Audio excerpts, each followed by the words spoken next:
বন্ধু বান্ধবদের সাথে কোথাও ঘোরার প্ল্যান করলে এইভাবেই সাডেন করতে হয়। রাতে প্ল্যান করেই সকালে রওনা দিলাম দীঘা।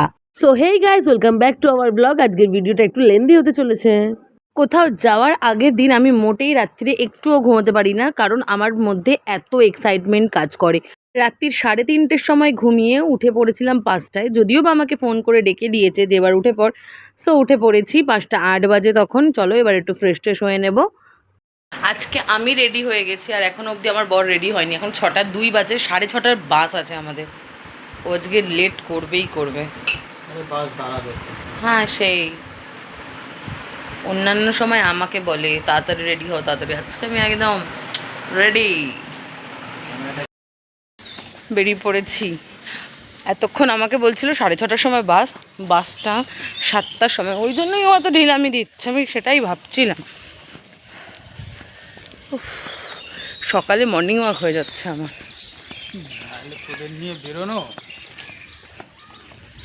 কি আমি ঘুরতে যাওয়ার জন্য আমি সবসময় তাড়াতাড়ি রেডি হয়ে যাই। আম পড়েছে সকাল সকাল, আম পুরো পেকে গেছে আমগুলো। এই প্রথম আমি আর ও বাসে করে দীঘা যাচ্ছি। এটা আমাদের কোথাও একটা যাচ্ছি, মানে হ্যাঁ যাই হোক কোথাও একটা যাচ্ছে যেটা বাসে করে, একটু লংয়ে। তাছাড়া এমনি লোকাল বাসে উঠেছি, ঘুরতে যাওয়ার জন্য বাসে ফার্স্ট টাইম, ওই জন্য আমার বরের আলাদাই মজা। রোড দেখা গেছে বাবু, তো রোড দেখা গেছে। বলছে এই রাস্তাটা শেষ কেন হচ্ছে না, বলছে আমি তো বাইকের কান মুললেই চলে আসি, দেখ হাঁটার কি কষ্ট। সকালবেলা উঠে জাস্ট 1 কাপ চা খেয়ে বাড়ি থেকে বেরিয়ে গেছি, তাই এই দোকানটা থেকে একটু টুকিটাকি কিছু কিনে নিলাম যেটা বাসে কাজ হয়ে যাবে। তারপরে অটো ধরে নিয়েছিলাম।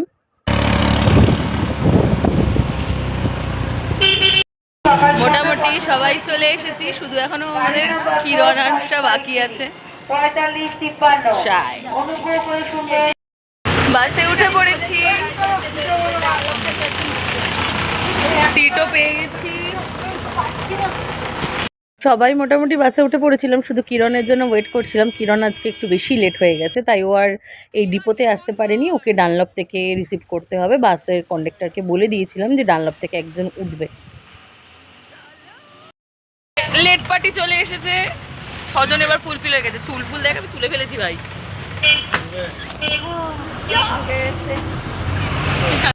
বন্ধু বান্ধবীরা মিলে কোথাও যাওয়ার একটা আলাদাই মজা কাজ করে, তো সেই মজা নিয়েই বাসে করে রওনা দিয়ে দিলাম আমাদের গরিবের গোয়া। দীঘার এই প্ল্যানটা হয়েছিল আমার বিয়ের 2 মাস আগে, যে আমার ব্যাচেলার পার্টিটা আমরা সবাই মিলে দীঘায় গিয়ে মজা করব।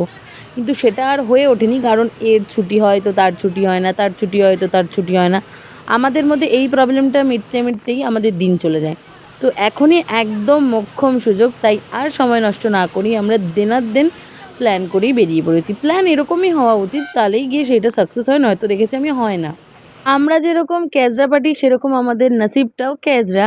এই যে গাড়ির একটা অ্যাক্সিডেন্ট হয়ে গেছে মাঝ রাস্তায়, তো এখানে ক্ষতিপূরণের জন্য ঝামেলাও চলছিল।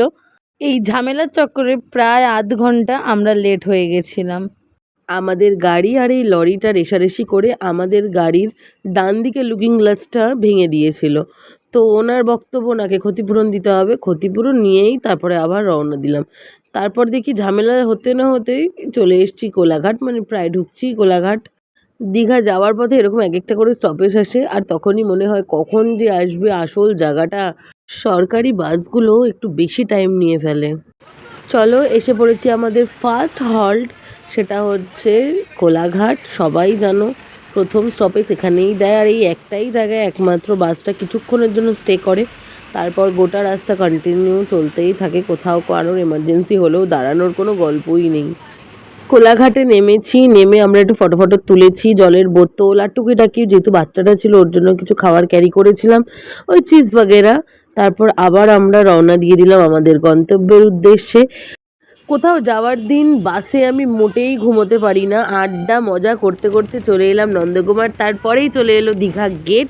আমার এক্সাইটমেন্টটা আরও বেড়ে গেল যে আর কতক্ষণে ঢুকবো। চলো আর কিছুটা পথ যাওয়ার পরেই দেখতে পেলাম জগন্নাথ মন্দির। জয় জগন্নাথ। জানি না তোমাদের কাদের কী মতামত হবে, তবে একটা কথা বলার, পুরীর জগন্নাথ মন্দির গিয়ে আমি যেই তৃপ্তি, শান্তি, ভক্তিটা পেয়েছি, দীঘার এই মন্দিরটা দেখে আমার ঠিক সেই ভাইবসটা আসে না। তবুও মন্দির তো মন্দিরই হয়। চলো, নেমে পড়েছি আমরা। এবার একটা টোটো নিয়ে চলে যাব আমাদের হোটেলে।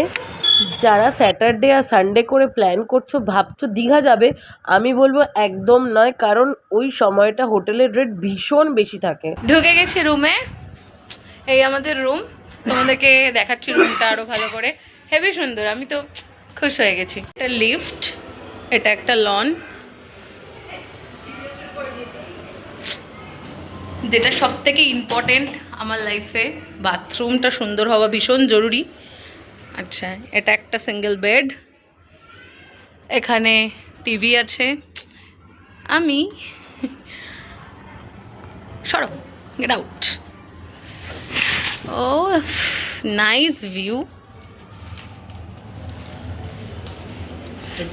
আবার এখানেও একটা ব্যালকনি, নাইস নাইস নাইস। আজকের ভিডিওটা এখানেই শেষ করছি। দেখা হচ্ছে নেক্সট পর্বে। ভিডিওটা ভালো লেগে থাকলে লাইক, কমেন্ট, শেয়ার করে দাও। আর do subscribe my YouTube channel, আর প্লিজ ফলো করে দাও আমার ফেসবুক পেজটাকে। টাটা, দেখা হচ্ছে নেক্সট পর্বে।